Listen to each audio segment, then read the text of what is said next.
So we smoothly bridges this gap, and we consider this profile throughout the work. Then I can show you some neutrino emission properties. So again, pole in the first column and equator in the second one. Then in the first row, there is luminosity and then mean energy. And I'm showing antineutrino electrons, then neutrinos, electron neutrinos, and then non-electron neutrinos. So nu x means tau neutrinos, mu neutrinos, and corresponding antineutrino. The values are extracted at a radius of around 500 kilometers. We can see some expected features like initial electron neutrinos from neutronization. Then there is an accretion phase here. So there is an hierarchy in the accretion phase, and this hierarchy then there is an inversion at the end. And then also there is an hierarchy between non-electron neutrinos and electron neutrinos due to the fact that basically non-electron neutrinos, as we will see later, do not feel charge current interaction. So they decouple in a much deeper regions inside the core collapse. And so they are emitted with a higher temperature and then with a higher mean energy. And we see also a stronger variability, so they oscillate more in the ball direction. So with this, I concluded the first part, and then now we will see flavor conversion. So as you know, in supernova there are different regions and different flavor conversions. In fact, in inner regions, self-interactions actually dominate. So neutrinos feels the potential generated by other neutrinos, but we focused on outer regions, so in where matter effects and so the background profile that I described here actually dominate the neutrino dynamics and so the conversion. So let me recap that when neutrinos propagate through matter, their interaction with the particles in the medium induce an effective potential. So we could have charge current in which only electron neutrinos, only electron neutrinos can feel this charge current, and also neutral current in which, and this is common to all active flavors. This means that matter changes the effective mixing and energy eigenvalues, altering the oscillation probability with respect to vacuum. In practice, this means that you have an evolution equation. So here you can see a 6x6 density matrix and an Hamiltonian in which basically there is an Hamiltonian for neutrinos and one for antineutrinos. So there is a term for there is a vacuum term and a matter term. So for example, the first term is exactly the charge current part, then the neutral current part for both tau and mu neutrinos. You can also see radiative corrections that we are considering, but they are not very relevant to this study because of the fact that muon and tau neutrinos are actually produced in the same amount in these systems because of the fact that they feel neutral current and there is actually a much higher abundance of electrons and protons in these systems. And these are the matter potentials. So you can find the resonances by equating the diagonal levels here. So at resonance, matter makes the effective flavor mixing maximal. So you actually find two resonances. They are called low and high resonances, both in normal ordering and inverted ordering. And so you find these two relationship. And so these swaps between neutrinos in inverted ordering and normal ordering for MSWL, they are the same, but they are different from the high MSW. So it happens in neutrinos for normal ordering and antineutrinos for inverted ordering. And so you can, again, both for pole and equator, you can draw some lines for rho times YE, so these left-hand side terms, and also the horizontal lines for these quantities. And the crossing are exactly the resonance locations. So these are actually potential resonance location. What I mean by that is that, of course, this is just a necessary condition, but to be actually to be efficient, the conversion of the evolution must be adiabatic. In fact, to recap, adiabatic evolution means that neutrino follows the same instantaneous matter eigenstate, so we have efficient conversion. And non-adiabatic evolution, the neutrino jumps between instantaneous matter eigenstate, so we have inefficient conversion. Quantifying this means basically quantifying the Landau-Zener jump probability, P. So P is approximately 0 if there is efficient conversion, or greater than 0 if there is inefficient conversion. And this depends on gamma, which then depends on the neutrino energy, and mainly on the, let's say, on the steepness of rho times YE, so the background profile, basically. So what we found is that MSW, both L and H, are adiabatic for energy between 1 and 100 MeV, both for the pole and the equator. Also for both times, but as you can see here, I mean, for 0.3 and 1, the profile are the same. So of course, I mean, this quantity will be the same. Beyond these resonances, we also considered magnetic conversions. So in fact, massive neutrinos may have mu different from 0. And so again, in this picture, at other layers, besides the MSW resonances, one could also have B resonances. The mu field, the magnetic moment plus the magnetic field can induce chirality flip. So if neutrinos are Dirac, this means that left-handed becomes right-handed, and phenomenologically this is a bit less interesting than Majorana neutrinos because of the fact that one in detector will see mostly a depletion. This is mostly a depletion channel, so we'll see a depletion in the flux. But instead, for Majorana neutrinos, neutrinos can convert into antineutrinos, and this could modify the observable signal because of the fact that in detectors, one mainly detects neutrinos through inverse beta decay. So in practice, you just add two new matrices that accounts for these interactions. So there is a part with the magnetic moments. Of course, the diagonal is zero because of Majorana neutrinos. So you only have transition magnetic moments times the transverse magnetic field. And so you can have chirality flip resonances.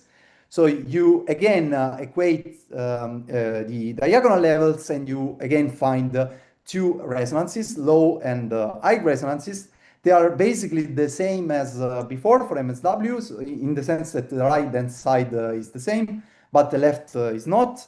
And also, of course, the interaction are not the same. So you see interaction between antineutrinos and neutrinos. And so you can do similar plots. So you plot rho times 1 minus 2YE. And for example, here for the pole, you see that at 1 second, the line goes to negative values. And the reason is that YE can be greater than 0.5. So there could be regions where the medium is proton rich. This just means that you will have the opposite resonance. So neutrinos goes into antineutrinos. So in fact, here we are not just showing two horizontal lines for the two resonances, but also the one at negative values, which means that if there is a crossing here, there could be potential inverted resonances between neutrinos and antineutrinos. But actually, you see a lot of resonances here, right? But you can already expect that these are not adiabatic because the steepness is huge. So you actually expect resonances just, for example, here, or actually here, where the profile is much more, I mean, it's not as steep. And so you can do the same also for the equator. And as you can see here, for example, y does not go to negative values. And I just want to briefly mention that in the three-level scheme, actually one finds also another resonance, which we call the BRES star. Basically, this resonance happens because when you evaluate the level crossing scheme, so you track basically you track the evolution of energy and values. You see that some channels are very close to each other, so you can reduce the initial system to a subsystem, and you can find a new resonance, which is this one. So this happens just in a three-level scheme. And the interesting thing is that with respect to these resonances, which are, I mean, the condition is the same for normal and inverted ordering, here is not. So this depends on these minus and plus signs. For example, for inverted ordering, usually the resonance is at, I mean, near MSW regions, while MO is near these BRES regions. So again, this is a necessary condition. Actually, you can quantify also the adiabatic parameters gamma, which I mean depends, of course, again on the steepness, so on the background profile. But the key scaling here is this one. So it depends on, again, on the energy of the neutrino, but also on the magnetic moment and the magnetic field. So you can draw these plots where on the x-axis there is the energy, and on the y-axis there is the magnetic moment. And then you draw lines for gamma equal 1. So above these lines, so the shaded region means adiabatic evolution. Below these lines means mostly non-adiabatic evolution. You can do the same, you can do the calculation for the two times and for pole and equator. And it means that large B lowers the required mu for adiabaticity. In fact, adiabaticity, we found that is reached for mu below the strongest experimental bounds, which are approximately here, which means that actually there are regions in which we can observe adiabatic conversions, B resonances conversion. I mean, this is different from previous works because usually they were considering a standard core collapse supernova in which B is actually much lower. And because gamma depends quadratically on B, this will go over the experimental bounds. So it is already excluded. With this, I conclude the flavor conversion part, and now we are interested in understanding how one can quantify and measure these conversions. So first, let me point that from the simulation, we actually have a flux in a certain radial direction. So actually, but actually an observer that look at the core collapse won't see just the radial flux in his direction, but actually a weighted average of fluxes in other directions. And one can compute this, and it's actually given by this formula. And the luminosity then enters the initial flux, number flux.